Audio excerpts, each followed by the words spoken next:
ঈদুল আজহা সামনে রেখে রংপুর বিভাগে প্রায় 19,80,000 গবাদি পশু প্রস্তুত করেছেন খামারি ও গৃহস্থরা।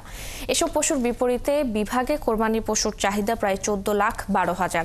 এতে চাহিদার তুলনায় প্রায় 5,68,000 কোরবানি পশু বেশি রয়েছে বলে জানিয়েছেন প্রাণী সম্পদ অধিদপ্তর। তবে ভারত থেকে গরু আসা বন্ধ না হলে ন্যায্য দাম পাওয়া নিয়ে শঙ্কা রয়েছে বলে জানান খামারিরা। শাহ বায়েজিদ আহমেদের তথ্য ছবিতে প্রতিবেদন। এরই মধ্যে কোরবানির জন্য প্রস্তুত হয়েছে বহু পশু। খামারিদের আশা এবার তারা ভালো দাম পাবেন।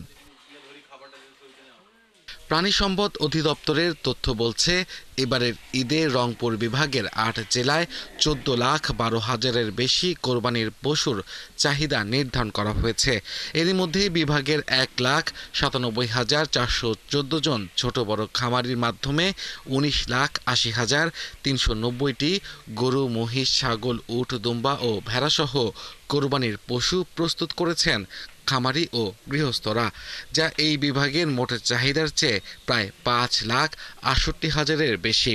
খামারের গরুগুলাকে মোটামুটি আমাদের নিজস্ব উৎপাদিত ঘাস, নিজস্ব উৎপাদিত সাইলেজ এবং মিক্সচার খাদ্য নিজেরাই উৎপাদন করি। এটা দিয়ে আমরা গরুকে লালন পালন করতেছি। যেহেতু নিউট্রিশন সম্পর্কে আমার একটু ধারণা আছে, সেহেতু আমি চর্বি জাতীয় কোনো খাবার গরুকে খাওয়াই না, যার ফলে আমার গরুতে বাড়তি কোনো চর্বি থাকে না। সকালবেলা দানাদার খাবার দুপুরবেলাও দেই, বিকেলবেলা দেই। আবার সকালবেলা সাইলেজ চলে, আবার বিকেলবেলা ঘাসটা চলে, আবার বিকেলবেলা সাইলেজ চলে। খামারিরা বলছেন, বর্তমানে গোখাদ্যের দাম বেশি হওয়ায় পশুপালনের খরচ বেড়েছে।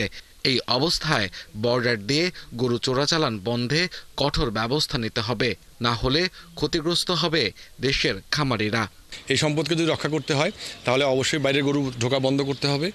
আর পাশাপাশি এখানে আমরা কিন্তু দেখতেছি যে খামার প্রতিপালনের জন্য যে খাদ্যের প্রয়োজন, সে খাদ্যের মূল্য কিন্তু উত্তরোত্তর দাম বাড়তেছে। কাস্টমার থেকে শুরু করে যারা আমাদের এখানে আসতেছে তাদেরকে সুন্দরভাবে একটা সার্ভিস যেন দিতে পারি, সেই চেষ্টাই আমরা করতেছি। গোসল দেওয়ার পর যাতে গরুটা যাতে সৌন্দর্য থাকে, কোনো রোগ ব্যাধি না হয়, পয় পরিষ্কারটা আমরা বেশি রাখি, তার কারণে আমার গরুগুলো খুব সৌন্দর্য।